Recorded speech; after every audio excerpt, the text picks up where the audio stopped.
আজকাল তুমি একটু বেশি বেশি করছো, ঠিক আছে? বাপের বাড়ি যাওয়ার ইচ্ছা আছে নাকি? শাড়ি দিয়ে আমি পারবো না। বাপের বাড়িতে পাঠিয়ে দেবো। বেশি শুরু হয়েছে, সারও লাগবে, আবার মেয়ের বাড়ি গিয়েও লাগবে। পারবো না এভাবে সংসার চালাই যাবে, সত্যি সত্যি যাবো।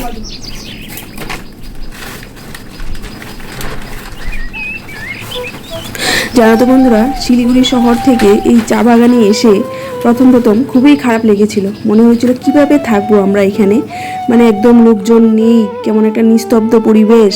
হ্যাঁ, সারাদিন ঘরবন্দি, কেউ নেই, কারোর সঙ্গে কথা বলার মানুষ নেই, মানে একটা মানুষ যে ঘুম থেকে উঠে দেখবো সেরকম ব্যবস্থা নেই।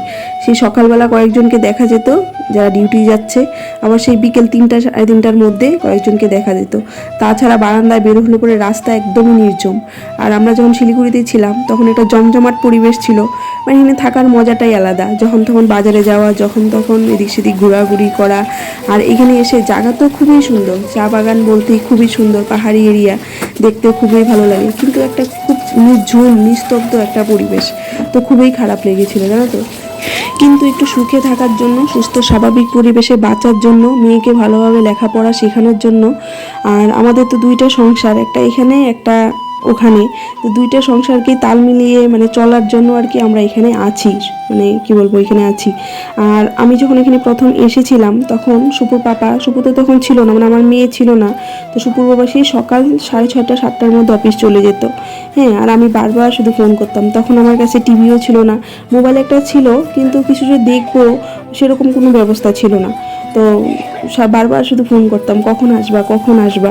আর সেই 11টার সময় এসে একটু খেয়ে আবার চলে যেত, আবার সেই 3টার সময় এসে অল্প স্নান টান করে অল্প খেয়ে আবার চলে যেত। আস্তে আস্তে সেই রাত 8টা সাড়ে 8টা 9টা বেজে যেত। তো খুবই মানে একটা খারাপ পরিস্থিতি ছিল তখন। এখন সব ঠিক হয়ে গিয়েছে, সব কিছু অভ্যাস, তো এখন অভ্যাস হয়ে গিয়েছে, এখন সবই ভালো লাগে। আর এইখানেই এখন বেশি ভালো লাগে, নিস্তব্ধ একটা পরিবেশ, এখানেই আমার ভালো লাগে থাকতে, জানো তো। তো আমি তো সকালে ঘুম থেকে উঠে সব কাজকর্ম করে নিয়েছি দেখেছো, আর এখানে বানিয়ে নিয়েছি চা। এখন একটু চা খেয়ে নেবো। যেটা এগুলো কি সবগুলো বলছে, যেটা সেম না আর কি, সবগুলো থেকে আলাদা। কাপ ভর্তি ভর্তি চা লাগে নাকি? কাপ ভর্তি ভর্তি কোথায়? তাহলে আরে এত কালো হচ্ছে যে মানে চা পাতা কি মাগনা আসে? পাতলা করে দেওয়া যায় না? এত এত চা, এত কালো চা হয়? কতগুলো চা পাতা? 3 চা পাতা একটু চা দিয়ে চা পাতা দিছি, একটু চা পাতা দিলে এরকম কালো হয়? লাল চা এরকম কালো হয়? লাল চা না কালো চা কেন? দেখছিস? কাপ ভর্তি ভর্তি চা। আমার তো হয় 4 দিনের খাওয়া একদিনে খাবো। দেখেছেন তো বন্ধুরা, হলো ব্যাপার। চলো যাও। নমস্কার সবাইকে, জানাই গুড মর্নিং। আমি সুকৃতি, মালবাজারের খুব সুন্দর একটা টি গার্ডেন থেকে বলছি। আর আমার ডুয়ার্স ফ্যামিলিতে তোমাদের সবাইকে জানাই স্বাগত। তো কাপ ভর্তি ভর্তি করে চা দিয়েছি বলো, কাপ ভর্তি ভর্তি বলে, এই যে তোমাকে একটা কাপ, এই যে তোমাকে চা, তো বলে কাপ ভর্তি ভর্তি করে দিয়েছি। আমি কাকে বলে, ওটাকে বলে কিপটামি। নাও বিস্কুট একটা দাও।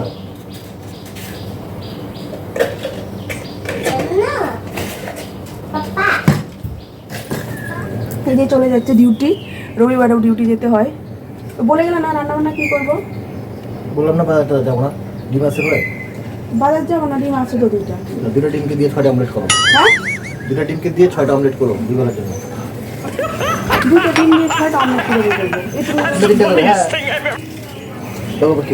এত কিপটামি করলে চলে না। 2টা ডিম দিয়ে 6টা অমলেট করে তরকারি, মানে দুবেলার। তো এই চলে গেল ডিউটি, তো আমরা যাই গিয়ে দেখি কি করা যায়।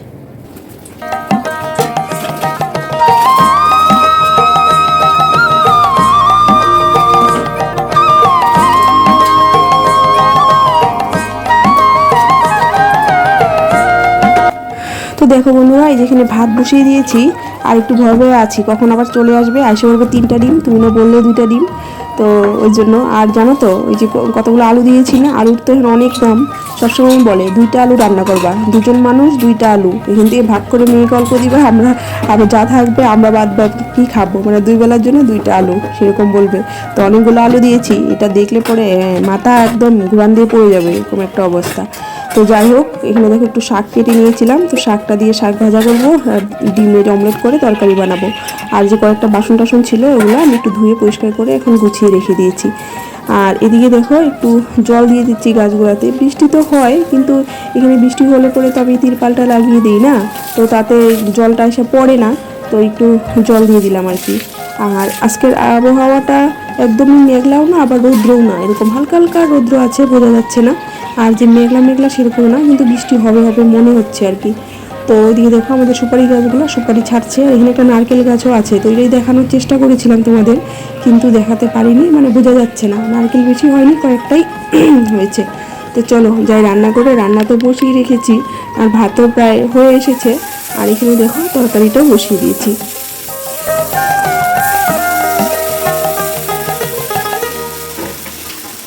তো বেশি আমি ঝোল দিব না, মাখা মাখা করেই বানাবো, বেশি ঝোল দিলে পরে ভালো লাগে না, তো একটু মাখা মাখা করে বানাবো। আর এখানে তরকারিটা ঝোল দিয়ে দিয়েছি, এখন হতে থাক। আর আমি চলো যাই, বিছানা টিছানা কিচ্ছু উঠানো হয়নি, মানে সকালবেলা ঘুম থেকে উঠে আগে রান্নাবান্নার দিকে চলে গেলাম, কারণ মেয়েকে নিয়ে তো একটু পরে আমাকে যেতে হবে ডান্স স্কুলে। তো সেই জন্য ভাবলাম আগে রান্নাবান্নাটা সেরে নিই, তারপরে অন্য কাজ করবো, কারণ অন্য কাজ করতে গেলেই রান্নাবান্নার দিকে দেরি হয়ে যায় জানো তো। তো তাই বিছানাটা উঠিয়ে নিলাম, আর ঘরের যে বই টইগুলো আমি পড়াশোনা করেছি একটু উলট পালট হয়েছিল, ওগুলো আমি একটু গুছিয়ে পরিষ্কার করে নিয়েছি। আর বন্ধুরা, আমার ভিডিওগুলো কেমন হয় অবশ্যই কমেন্ট করে বলো। আর যারা যারা আমার ভিডিওটা এতটুকু পর্যন্ত দেখেছো তাদেরকে অসংখ্য ধন্যবাদ। আর তোমরা এইভাবে আমার পাশে থেকো, সাপোর্ট করো, আর সবাইকে অসংখ্য ধন্যবাদ। রান্না হচ্ছে? হ্যাঁ হচ্ছে তো। এতগুলো ডিম কেন? ওই কতগুলো ডিম? এই যে মানে কয়টা ডিম দিছো? দুটো ডিম না তো এখানে বেশি আছে। হ্যাঁ, দুইটা ডিমই। আর এত ঝোল দিছো কেন? কই কত চলতেছি?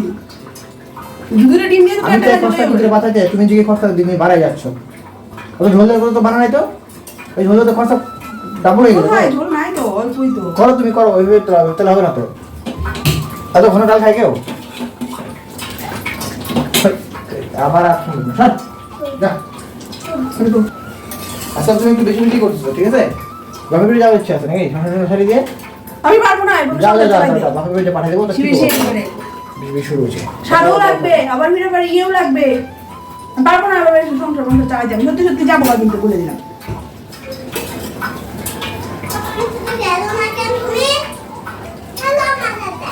ভয় যাচ্ছ নাকি?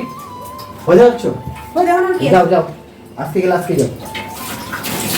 ছুটি আছে, আগা দিয়ে আসছি, পাথর করে দিয়ে আসছি।